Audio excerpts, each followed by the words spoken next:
Hey man, you got to do a climate movie. You got to use your superpowers of humor and writing to make a climate movie, but it can't be like a Mad Max post-apocalyptic kind of movie. It's got to be something a little different. And he said, "Yeah, I know. I've been trying to figure out how to make it work, and I've been coming up with drafts." And we kept talking. And at one point, I said, I was exasperated about some story, and I said, it really does feel like a meteor is headed towards Earth and nobody seems to Do really you know how care. many the world is ending meetings we've had over the last 2 years? Drought, famine. Hole in the ozone is so boring. The movie was filmed at the height of the pandemic, masks and all. But to Leo DiCaprio, that only made the film more meaningful. It would damage the entire planet, not just a house, you know. The entire planet. Okay, well, as it's damaging, will it hit this one house in particular that's right on the coast of New Jersey? It's my ex-wife's house. I need it to be hit. Can we make that happen? But bad news, like the climate crisis, is a tough sell, and the film skewers news media types, played here by Tyler Perry and Kate Blanchett, who insist on smiling through it all. Are we not being clear? We're trying to tell you that the entire planet is about to be destroyed. Okay. Well, it's, just something we do around here. We just keep the bad news light. Right, it helps the medicine go down. This comet is what we call a planet killer. At this exact moment, I say we sit tight and assess. Sit tight and assess, Sit tight. and then assess. The sit tight part comes first, then you gotta digest it.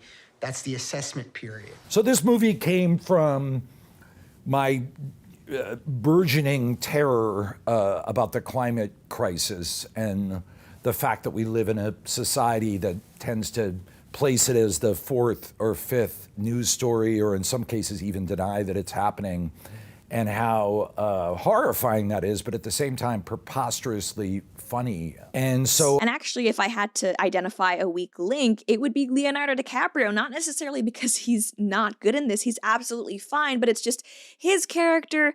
He's kind of the wet blanket of the movie, and it's just, I don't necessarily think he was challenged with this role, but I mean, still, everyone plays their part. Where I'll be a little critical of just the entertainment value of this film is that I'll say, while it's funny and I definitely chuckled, there are some good one-liners, it's not side-splittingly hilarious. It's not one of those movies where you go in and you laugh until your side hurts. It's more the kind of thing where just like, oh, that's good, but you probably will forget what you were laughing about once you leave the theater or turn the movie off. I also think this movie was way too long than it needed to be, and similarly that there were way too many characters who didn't really bring anything to the table. It just kind of felt like they were trying to get as many famous names attached to this project as possible, but in my opinion, if that was what they were going for, it's like, why not make this into a mini series? Like, just a 5-episode thing. You're already at 2.5 hours anyway. That way you can actually flesh out some of these side characters so it doesn't just feel like famous people popping in and out. And it's also like there were all these little side stories that were happening.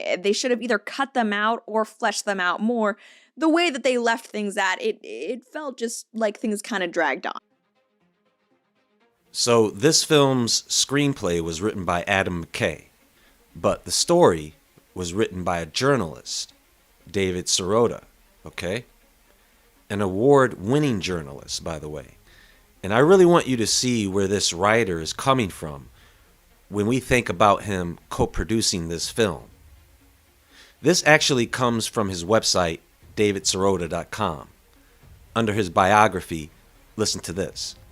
In 2014, Sirota's investigative series for Pando Daily about public broadcasting compelled as PBS flagship station to return a $3.5 million contribution from a hedge fund billionaire. PBS's ombudsman called Sirota's journalism important and credited him for shining a light on what seems to be ethical compromises in funding arrangements and lack of real transparency for viewers. The ombudsman added that nobody really knew about the problem until Sirota wrote about it. That right there is rather telling, isn't it? Especially when you see who Sirota has and had access to.